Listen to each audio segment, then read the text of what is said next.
My name is Robert Beckman. I am working out of Pittsburg, Pennsylvania. I have been running an organization called Artist Image Resource.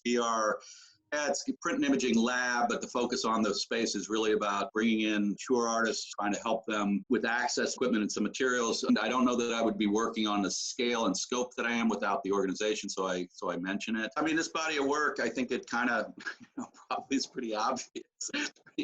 Reasonably heavy-handed kind of. In 2016, as things kind of started shifting, it was clear there was going to be a different administration in place that has to do with the government, kind of who we are and how we identify ourselves. I was cataloging individuals who was coming into this cabinet, started expanding to who are the operative players in this. It seemed like a lot of individuals were not necessarily part of the government. And, so I just kind of started broadening who I was kind of tagging and how I was pulling those things down. Really, I'm, interested in how participant kind of develops the meaning on their end and how I'm try to be clear about, my path through it. It's been an awful lot of work for quite a while that I think I'm often just kind of aggregating material. And I found that there were headshots in almost everything in some fashion that I've been doing for a while. And this is kind of how my practice seems to work, is that at some point it becomes clear that something's going on here, there's something up, and I kind of notice that. So there's some facial recognition things, there's some kind of algorithmic how we identify that became kind of interesting to me. So it became kind of formulaic to kind of grab them, just Google searches out of the newspaper, wherever the hell they were coming from, drop them through some filters, put them in a format, tag them somehow with printed mat, some language, some text, and then start saving them. So when I was doing big grids of them off of just big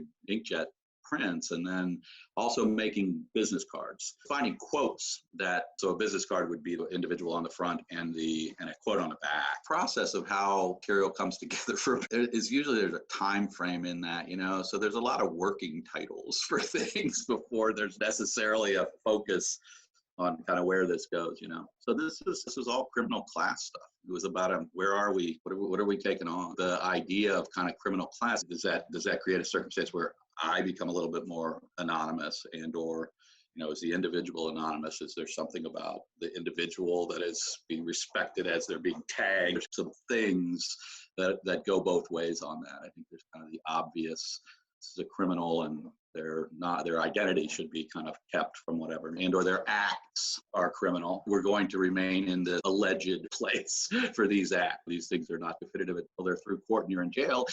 And apparently, even then, we're not quite clear whether they're really criminal or not. The text was just, who were they? Got to try to tag all of them somehow. Some of the kind of keeping up with this criminal class framework here is hard. I try to tag which one's in jail, which one's out, which one's in. I've been cropping down to squares. I've been pulling these things out. But I have always been intrigued by the idea that a mask allows you, I think superficially we think of a mask as hiding identity, perhaps that bar is hiding identity, whereas really it allows you to become yourself in that given context. You are now anonymous, and therefore you really kind of show who you are in that mask thing. Asking in terms of superficiality of the portraiture versus kind of depth of what's behind it. It's like the aggregate. How are these people showing themselves in their relationship to each other? That's why it was significant to me to be getting as many of them as I could. It really is these grids, these aggregate grids of all of them on a poster. A bit interesting. Now, I'm pulling them and squaring them off into this kind of grid structure that is a larger installation. So there were a number of iterations of this kind of thing, element of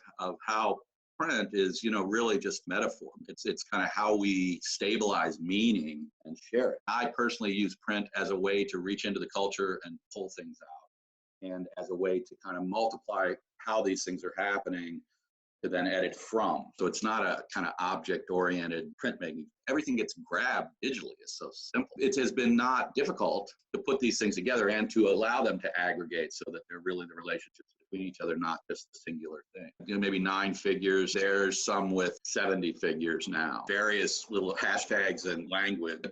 Cards were interesting, So I'm doing boxes of 100 cards a crack, and I'm doing, 20 of them, 30 of them at a crack. And then those things I would just randomly pile on the floor. So they would kind of aggregate in a very unorganized way, as opposed to the grids of these kind of postery looking things.